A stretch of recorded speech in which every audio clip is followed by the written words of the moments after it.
An Eastern Conference showdown at Red Bull Arena, a suspension rescinded, and the Castrol Index Player of the Week, next on The Daily.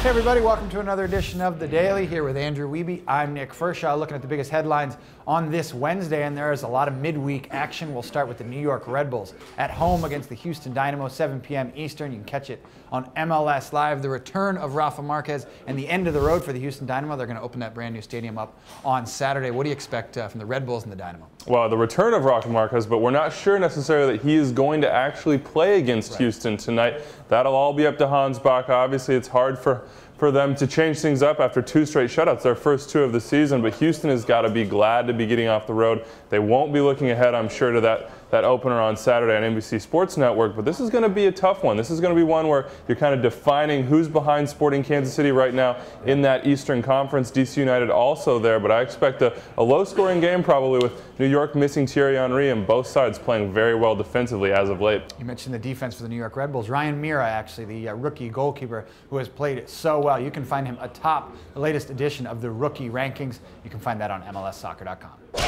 Next up, a big matchup in Chicago where the Fire are at home against Real Salt Lake. This one's at 8:30 p.m. Eastern. You can catch it on MLS Live. The big storyline going into this one, no Nick Rimando for Real Salt Lake, the veteran goalkeeper, out with his shoulder. Yeah, Nick, we talked about it yesterday on The Daily with Kyle Rainish coming in. The thing is, Nick Rimando just does not miss games, and so Rainish, even though he's had 6 years in Salt Lake to be, seasoned as a professional, he hasn't got a lot of game actions in MLS games, so we'll see how he responds. I have to think they're comfortable with him. On Chicago's side, 2 guys coming back from suspension. Jalil Anibaba in the middle. We'll see how Frank Klopas, who is also coming back after celebrating Marco Papa's goals up in the box last week. We'll see how Anibaba comes in, or if he comes in, because Austin Berry had a very nice game against Chivas USA, apart from giving up that penalty. Well, some faces back for the Chicago Fire, but still out of the lineup. That's Chris Rolfe. They brought him over a couple weeks ago. He still has not played, still nursing that ankle injury.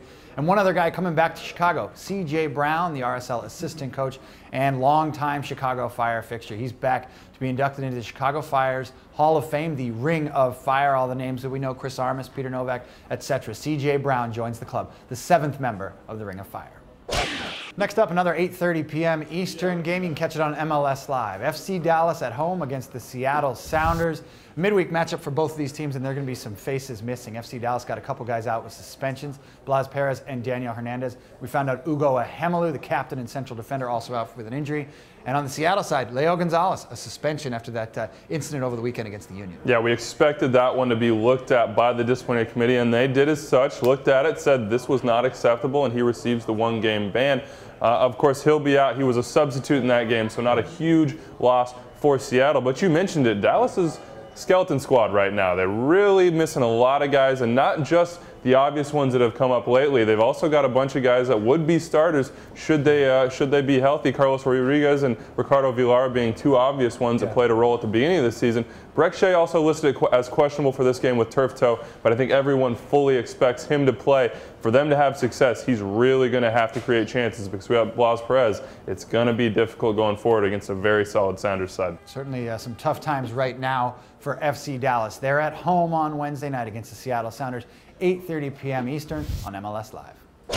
Well, it seems like we've heard from the MLS Disciplinary Committee just about every week this season. You mentioned Leo Gonzalez from the Seattle Sounders handed a 1-game suspension. The decision actually went the other way on Tuesday. Fernando Cardenas of the New England Revolution had his red card and suspension revoked because the club filed an appeal, and it was a successful one, the first one we've seen this season. Yeah, the first one of this new appeal process that MLS has put in place. And I think this was something that everyone expected to happen. It was pretty clear based on the replays that Cardenas pulled out of that tackle with James Olave early, did not get the contact there. A good step forward, shows both sides of the process. And I think the thing to take out of this is the disciplinary committee wants to get it right. And so when they have an opportunity to go back and correct what may have been a wrong on the field, they're doing it. And that has to be a good thing for players going into these challenges in games and having to deal with the results. A little bit of history there for the New England Revolution and Fernando Cardenas, who will no longer serve a 1-game suspension.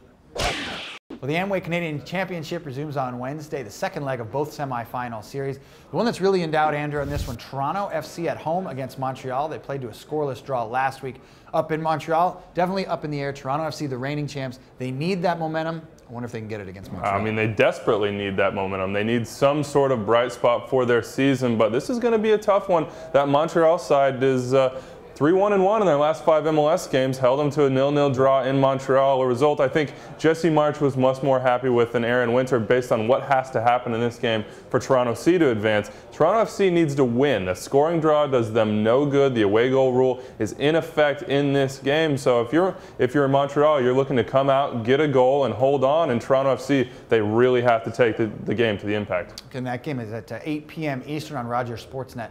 Up in Canada on the other side of the bracket, Vancouver Whitecaps are at home against FC Edmonton. That's at 11 p.m. You can find that on Rogers Sportsnet up there in Canada as well.